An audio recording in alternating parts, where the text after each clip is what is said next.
우리가 하나님 없이는 참 살기 힘든 세상 속에서 살고 있고, 매일 매순간 하나님이 우리에게 주시는 위로와 또 돌보심 없이, 또 하나님이 주시는 힘 없이는 우리가 이 땅에서 참 살아가기가 쉽지 않은 세상을 삽니다. 그런 면에서 우리가 하나님을 믿고 있다는 것이 얼마나 감사하고 얼마나 하나님의 큰 은혜인지 모르겠습니다. 오늘 또 말씀을 통해서 또 그 주님을 여러분들이 만나시고 경험하시는 귀한 시간 되시기를 바랍니다. 누가복음 21장 1절로 4절에 나오는 말씀입니다. 예수께서 눈을 들어 부자들이 연복궤에 헌금 넣는 것을 보시고 또 어떤 가난한 과부의 2렙돈 넣는 것을 보시고 가라사대, 내가 참으로 너에게 말하노니 이 가난한 과부가 모든 사람보다 많이 넣었도다. 저들은 그 풍족한 중에서 헌금을 넣었거니와 이 과부는 그 구차한 중에서 자기의 있는 바 생활비 전부를 넣었느니라 하시니라. 과부의 2렙돈에 관한 내용입니다. 이 말씀을 예수님께서 어떤 배경 가운데서 하셨는지 우리가 더 잘 이해하기 위해서는 살펴볼 필요가 있습니다. 이 얘기는 사복음 가운데 마가복음하고 누가복음에만 나오는 이야기입니다. 다른 복음서에는 나오지 않습니다. 마가복음에는 지금 우리가 읽은 말씀은 누가복음이고, 마가복음에는 어떤 내용 끝에 이 말씀이 나옵니다. 어떤 말씀 끝에 이 말씀이 나오는지 한번 보겠습니다. 특히 오늘 이 본문의 말씀, 이 말씀은 예수님께서 십자가에 달리시기 전 화요일 성전에서 행하신 예수님의 마지막 설교였어요. 그래서 의미가 있습니다. 마가복음 12장 38절로 44절에 이 내용과 똑같은 내용이 나옵니다. 예수께서 가르치실 때 성전에 계셨습니다. 그날 그 주 금요일에 예수님께서 십자가에 달려 돌아가실 것이고, 그 주 목요일 저녁에 잡히실 것입니다. 화요일입니다. 예수께서 가르치실 때 가라사대, 긴 옷을 입고 다니는 것과 시장에서 문안받는 것과 회당의 상좌와 잔치의 상석을 원하는 서기관들을 삼가라. 저희는 과부의 가산을 삼키며 외식으로 길게 기도하는 자니 그 받는 판결이 더욱 중하리리 하시니라. 예수께서 연복궤를 대하여 앉으사 무리의 연복궤에 돈 넣는 것을 보실새 여러 부자는 많이 넣는데 한 가난한 과부는 와서 2렙돈 곧 한 고드란트를 넣는지라. 예수께서 제자들을 불러다가 이르시되, 내가 진실로 너에게 이르노니 이 가난한 과부는 연복궤에 넣는 모든 사람보다 많이 넣었도다. 저희는 다 그 풍족한 중에서 넣었거니와 이 과부는 그 구차한 중에서 자기 모든 소유 곧 생활비 전부를 넣었느니라 하셨더라. 누가복음의 내용과 마가복음의 내용이 조금은 다릅니다. 이 과부에 대한 말씀을 얘기할 때 예수님은 공생의 초기부터 사람들에게 설교를 해오셨습니다. 하늘나라의 가치에 대해서, 올바른 믿음 생활에 대해서, 올바른 하나님의 율법에 대해서 이해를 가지기를 원하셨습니다. 하나님이 보시는 가치와 세상의 눈으로 보는 가치가 다르다고 말씀하셨습니다. 직접 다르다고는 말씀 안 하셨지만 그 말씀을 들으면 전혀 다른 가치에 대해서 말씀하셨습니다. 하나님이 귀하게 보시는 사람과 하나님이 기뻐하지 않는 사람의 모습을 말씀하셨습니다. 서로 섬기라고 말씀하셨고, 서로 먼저 봉사하라고 말씀하셨고, 서로 사랑하라고 말씀하셨습니다. 예수님은 낮아지면 높아지겠다고 말씀하셨고, 버리면 얻게 될 것이라고 말씀하셨고, 죽으면 살 것이라고 말씀하셨습니다. 율법은 하고 안 하고의 문제가 아니고 하나님과 이웃을 사랑하라는 것이 그 핵심이라고 말씀하셨습니다. 하나님께 모든 것을 걸고 하나님을 사랑하는 사람들은 하나님은 절대로 그들을 잊지 않으시고 그들을 구원하시겠다고 약속하셨습니다. 3년 동안 다니시면서 강조하시고 반복하신 내용들이 그런 내용들입니다. 3년 동안 예수님은 끊임없이 가는 곳마다 그 진실과 그 진리를 가르쳐 오셨습니다. 그런데 이제 당신의 지상 봉사가 끝날 때가 된 것을 예수님이 아셨습니다. 그리고 당신 앞에, 그 앞에 이제 며칠 후면 십자가가 기다리고 있고 그 고통과 찢어지는 아픔의 고통이 그에게 오고 있음을 그분은 감지하셨습니다. 이제 예수님은 자유로운 몸으로 유월절을 지키기 위해서 전국 각지에서, 세계 각지에서 모인 모든 사람들에게 그분의 육성으로 마지막 교훈과 마지막 설교를 하시고 계신 것입니다. 우리가 읽은 마가복음과 누가복음의 그 장면이 바로 그것입니다. 그 마가복음은 11장 이후부터 마지막 8장 이후부터 16장까지가 예수님의 마지막 주간에 대한 내용이에요. 예수님의 생애를 기록한 그 마가복음의 절반이 예수님의 마지막 일주일의 생애를 기록했어요. 얼마나 그것이 중요합니까? 마가복음 12장부터 14장까지가 바로 성전에서 예수님이 하신 마지막 설교의 내용입니다. 여러분들이 한번 집에 돌아가셔서 마가복음 12장부터 14장까지 예수님이 마지막 성서에서 하신 설교가 어떤 내용이었나 한번 읽어보시기 바랍니다. 주로 그 내용은 유대 종교 지도자들과의 토론 내용들이 있습니다. 그들의 질문에 대해서 대답하시고 또 많은 부분은 그들에 대해서 책망하시는 내용들이 나옵니다. 마태복음 23장에는 바로 그 예수님이 마지막 성전에서 하신 설교인데 이 과부에 대한 얘기가 빠지고 그 유명한 화 있을진저 외식하는 서기관과 바리새인들이여 하시면서 7번의 화 있을진저에 대한 책망이 나오는 바로 그 시기입니다. 그때입니다. 그 중간에 나오는 내용이 바로 오늘 우리가 여러분과 함께 읽은 오늘 내용인데 마가복음, 누가복음에만 그 과부에 대한 얘기가 나옵니다. 오늘 우리가 볼 이 본문의 말씀 속에 두 사람이 나왔어요. 그죠? 한 사람은 서기관이었고 한 사람은 과부였어요.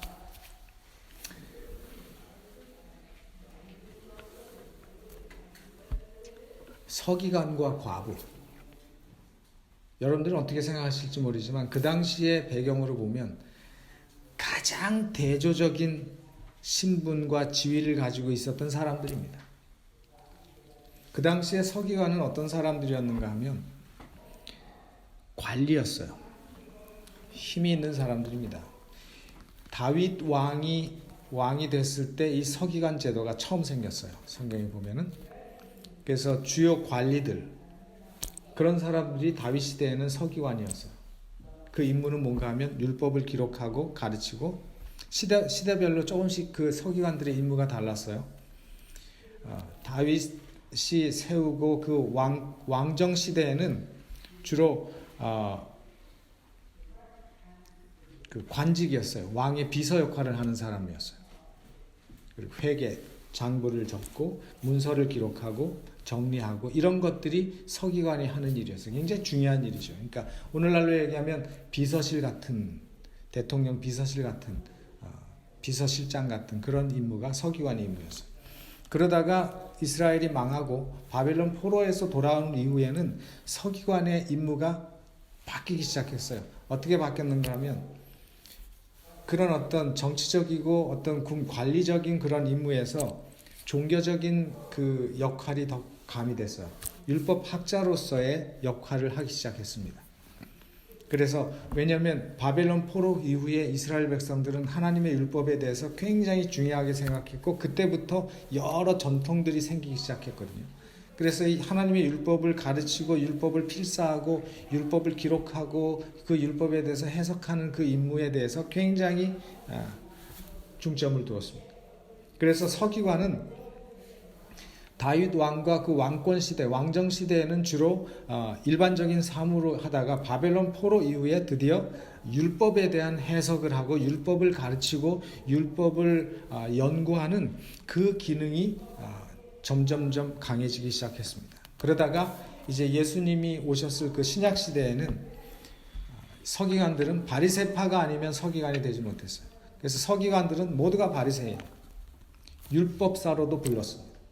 주의 임무는 율법을 연구하고 어떻게 하면 사람들로 하여금 율법을 잘 지키게 할 것인지 규칙을 만들고 세부 사항들을 만들고 사람들의 삶에 이것을 어떻게 적용시킬까.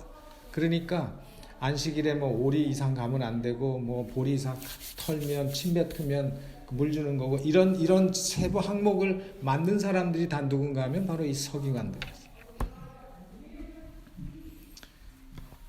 대다수가 바리새인이고 대다수가 산헤드린 회원들이었어요.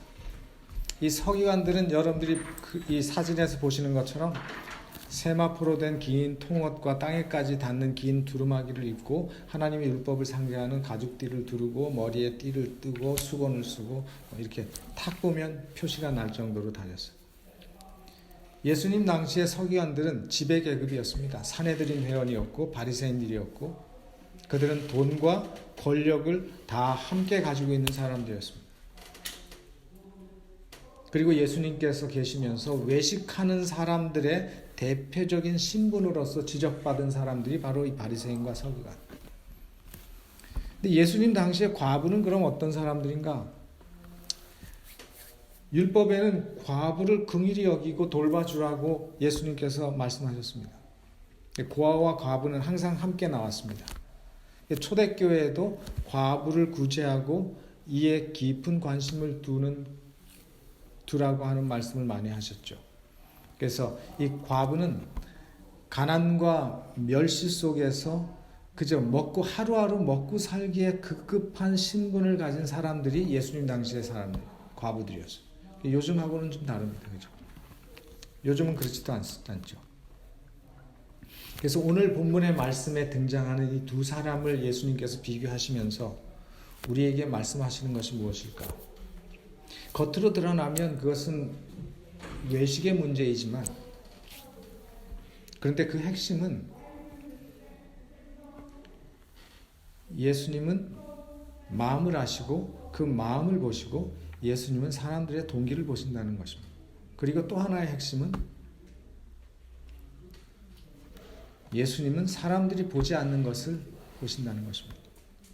사람들이 놓치는 것을 예수님은 절대로 놓치지 않으신다는 거죠. 다시 말해서 우리는 예수님이 있기 때문에 언제든지 용기 잃지 않고 살 수 있는 그런 이유가 있다는 것입니다.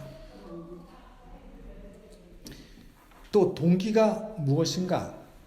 우리의 마음의 중심이 어디 있는가? 그 동기의 중심이 나에게 있는가 아니면 하나님께 있는가를 예수님께서 묻고 계신 것입니다. 예수님이 책망하시고 지적하시는 서기관들의 문제가 무엇이었는가? 마가복음에서 말씀하시는 서기관들의 문제는 첫째, 시장에서 문안받는 거 좋아한다 그랬어요. 문안받는 거 좋아한다고. 문안받는 거 좋으십니까 여러분? 서기관이 왜 시장에 와서 돌아다닙니까? 라고 말할 수 있지만 우리가 지금 생각하는 시장과 예수님 당시의 시장은 전혀 다른 개념입니다. 용도도 달랐고 분위기도 달랐습니다. 시장으로 번역된 이 아고라이스라고 하는 이곳은 지금 우리가 생각하는 시장이 아니고 정치와 행정이 함께 자리 잡고 상거래가 이루어지고 고용계약이 이루어지고 있는 그런 모든 사회생활의 중심지였어요. 그냥 장사만 하는 곳이 아니었습니다. 시장에 가야 행정가도 만날 수 있고 시장에 가야 재판관도 만날 수 있었어요. 그런 장소에 다니면서 인사받고 지나다니면서 사진을 보시는 것처럼 저렇게 하고 다니면 사람들이 다 인사했어요. 왜냐하면 율법을 가르치는 사람이니까. 그리고 자신의 지위와 신분에 만족하면서 다니는 게 이 먼지를 끌고 다니는 게 자랑거리였습니다. 그리고 두 번째 예수님이 지적하신 그들의 문제가 뭐였느냐면 회당의 상좌와 잔치자리에 상석에 앉기를 좋아했다. 자기들이 그만한 지위와 신분이 있기 때문에 어디 가든지 자기들은 항상 어디에 앉기를 기대했는가 하면 상좌에 앉는 것을 기대했어요. 만약 상좌에 못 앉으면 그 잔치를 떠나거나 그 장소를 떠나는 일도 있었습니다. 그래서 하나님을 높이고 다른 사람을 높이기보다는 자신을 높이는 데 급급하고 있었던 그들을 예수님께서 책망하셨어요. 그리고 세 번째는 뭐냐면 고아와 과부의 가산을 삼켰다 그랬어요. 그들은 힘이 있었고 그들은 율법을 해석하는 사람들이었기 때문에 자신들의 실리와 자신들의 이익과 자신들이 주목받고 자신들이 인기를 얻고 자신들이 사람들에게 받는 그것에 관심이 많았기 때문에 고아와 과부의 문제에 대해서는 전혀 관심 밖이었어요. 그래서 삼킨다는 말을 찾아보니까 착복했다 그랬어요. 착복한다는 말이 뭔지 아시죠? 고아와 과부가에게 가야 될 그런 어떤 돈들을 뒤에서 쓱 다 자기 포켓에 타는 것입니다. 그런 일들을 서기관과 바리새인들이 했어요.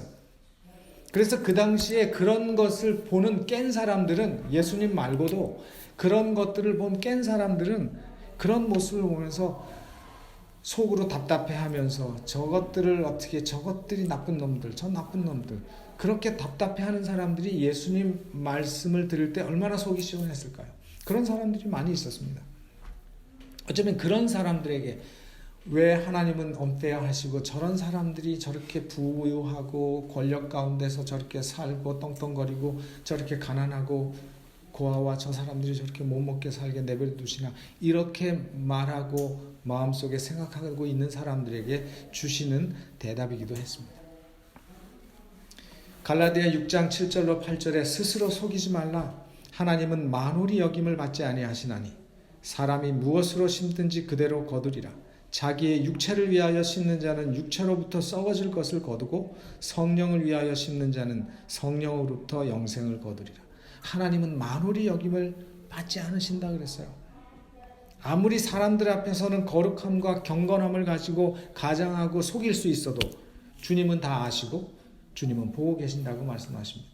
아무리 사람들이 그렇게 해도 하나님은 속지 않으신다고 말씀하시는 것입니다. 하나님께서는 모든 것을 아시고 인간의 중심을 보시는 분이십니다. 오늘날도 자신의 인기나 자신의 명예를 위해서 세상적인 욕심을 채우기 위해서 하나님을 이용하는 사람들이 많습니다. 그런 시대에, 그런 오늘날의 그 시대에 그곳에서 예수님이 보신 한 과부의 이야기를 통해서 오늘 우리의 마음에 위로와 용기를 주시고 계십니다. 예수께서 연복궤를 대하여 앉으사 무리의 연복궤에 돈 넣는 것을 보실세. 연복궤는 헌금함입니다. 그죠? 오퍼링 통이죠. 헌금함이에요.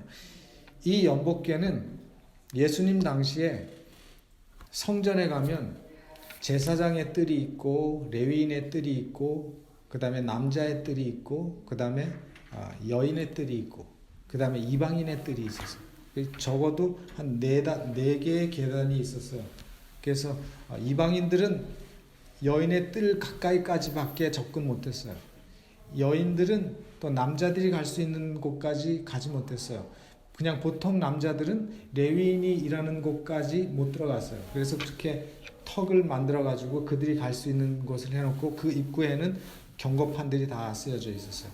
근데 여인의 뜰에, 이방인의 뜰에는 없었지만 모든 유대인들이 갈 수 있는 곳, 여인의 뜰에는 13개의 헌금함이 있었습니다. 13개의 헌금함이 있었는데 9개는 무엇을 위한 헌금함이었느냐면 성전세나 희생제물 대신 하나님 앞에 바치는 헌금을 넣는 그런 궤였어요.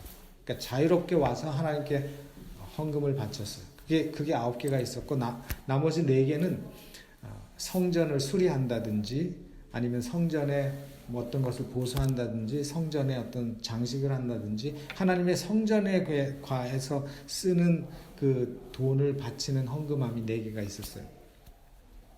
그래서 성경에 이제 모든 유대인들, 모든 하나님께 오는 사람들은 그 여인의 뜰에서 자기들이 가져온 그리고 자기들이 원하는 곳에 헌금들을 이렇게 드리고 또 성전에 가서 예배드리고 뭐 이렇게 희생 제물을 바치고 하는 그런 일을 했어요.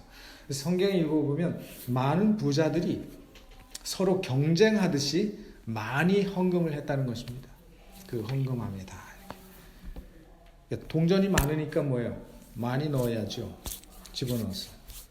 성경에 보면 돈 넣는 것을 보시고 넣는데, 그러니까 부자들이 돈 넣는데 할 때 넣는데 하는 말과 과부가 넣었더라 할 때 그 같은 돈을 넣는 그런 동사인데 시제가 달라요. 제가 성경을 찾아보니까 헬라어 시제가 달라요.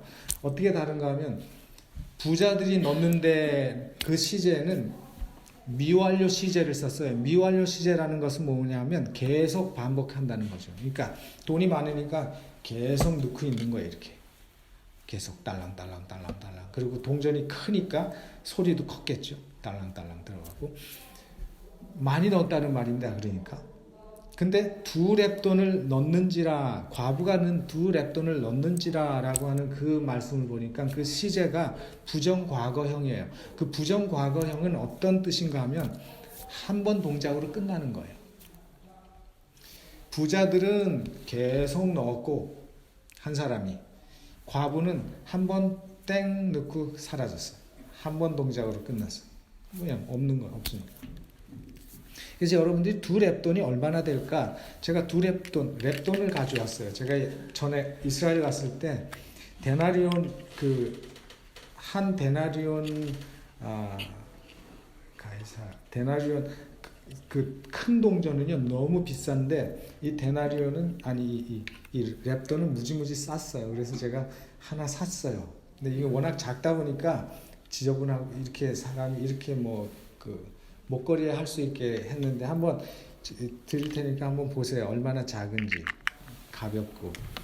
그래서 예수님 당시에 그 화폐 단위를 보면 데나리온이 있었고 여러분들이 보시는 것처럼 고드란트가 있었고, 고드란트는 로마의 단위였어요. 로마에서 쓰는 가장 작은 동전 단위가 고드란트였어요.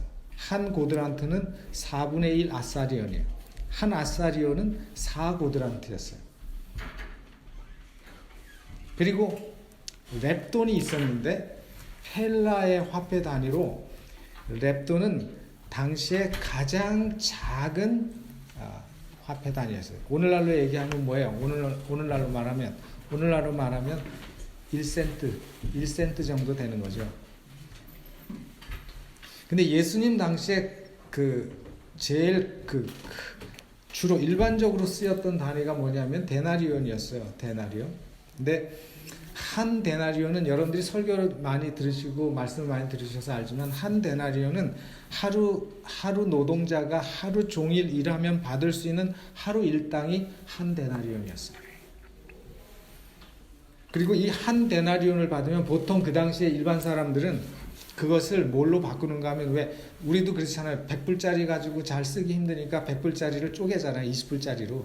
그것처럼 그 당시에 그 하루 일당으로 데나리온 동전 하나를 딱 받으면 그것을 고드란트로 바꿨어요. 한 데나리온을 주면 고드란트를 몇 개를 줬는가 하면 64개를 줬어요. 한 고드란트. 64개. 그리고 그 64개 고드란트를 가지고 그가 알뜰하게 열심히 살았어요. 근데 과부가 드린 두 렙돈은 한 고드란트예요. 두 렙돈은 한 고드란트. 그러니까 한 데나리온을 가져가면 128개의 렙돈을 가질 수 있어요. 이렇게. 그게 이제 하루 일당이죠. 하루 일당. 성전에서 제물을 바치기, 가난한 사람이 성전에서 제물을 바치기 위해서 한 데나리온을 주면 비둘기 2마리를 샀어요. 그러면 하루 일당을 다 쓰는 거예요. 그만큼 데나리온이 그렇게 크지 않았어요. 한 데나리온 가지고 빵을 한 3-4개 정도밖에 못 샀어요. 그러니까 얼마나 그 당시에 사람들이 가난하게 살았는지 알 수 있어요. 근데 그러니까 두 렙돈은 얼마나 작은 돈이에요. 그죠? 한 데나리온이 128 렙돈인데 한 데나리온 가지고 빵 서너 개밖에 못 샀으면 랩돈 2랩돈 가지고는 빵 한 덩이도 못 사요. 그래서 노동자들은 언제나 가난했습니다. 예수님 당시에. 예수님 당시에 굉장히 사람들이 가난했어요. 그 바리새인 서기관들은 굉장히 부자였고 이 노동자들은 굉장히 가난했어요. 특별히 남편 없는 과부는 사는 것 자체가 기적이었어요. 그들은. 그런 과부가 부자들이 뽐내면서 와서 크고 많은 헌금 드리는 사이에 살짝 드리고 돌아가는 것을 예수님이 보신 거예요. 그 예수님의 평가가 모든 사람보다 많이 넣었도다. 어떤 면에서 많이 드렸는가? 하나님의 계산 방법과 인간의 계산 방법이 전혀 다른 거죠. 조금 전에 제가 사진 어디 있습니까? 여기 보시는 게 위에 있는 게 뭐냐면 저게 데나리온이에요. 저게 은이에요. 은 저거는. 그리고 밑에 게 이제 랩돈이에요. 같은 손바닥. 위에 거는 제 손바닥이고 아래 거는 제가 사진 딴 사람 거 했는데 크기 보세요. 크기와 무게가 전혀 달라요. 이 2랩돈은 하루 노동자의 일당도 안 되는 거였어요. 근데 그 2랩돈은 과부가 그저 남아있는 자기 생활비 전부였던 거예요. 그걸 하나님께 드렸습니다. 사람들은 이 과부한테 뭐라고 얘기했을까요? 야, 너 먹을 거 없는데 하나님이 너 이거 안 바쳐도, 성전을 위해서 이거 안 바쳐도 하나님께서 다 아셔. 네가 먹고 살아야지 뭘 하나님께 드리냐고. 이거 먹어야지. 너 굶어 죽을 거냐고. 사람들은 그거 하나님 앞에 드리지 말라 그랬어요. 부자들이 많이 드렸으니까 그 돈 너 드리지 않아도 괜찮아. 그 돈 드려도 차이도 없어. 2랩돈 아무것도 아니야. 그거 차이도 없어. 그런 말들을 했을 거예요. 근데 과부는 그 말을 듣지 않았습니다. 이 과부에 드리는 동기는 실제적인 것이 아니었어요. 먹고 사는 문제가 아니었어요. 이 여인의 동기는 뭐였냐면 하나님과 하나님의 성전을 사랑하는 마음이었어요. 그 마음이 전적으로 하나님께 있는 것입니다. 그래서 그 여자는, 그 과부는 자신이 뭔가 하나님 앞에 드리고 싶었어요. 그래서 이 여인이 가지고 있는 모든 소망은 이 땅에 있지 않았습니다. 그래서 그 마음은 그 작은 예물과 함께 바쳐진 거예요. 2랩돈이지만 그 랩돈과 함께 그 여인의 모든 마음이 하나님께 바쳐졌어요. 그러니까 그 가치는 그 동전 2립, 작은 그 랩돈 동전 2립의 가치가 아니라 그 행동을 하게 만든 하나님께 대한 사랑과 하나님의 사업에 대한 관심으로 하나님께서 평가하신 거예요. 예수님은 그 여인의 마음을 아시고 보셨습니다. 그리고 칭찬하셨어요. 이 여자가 모든 사람보다 많이 넣었다.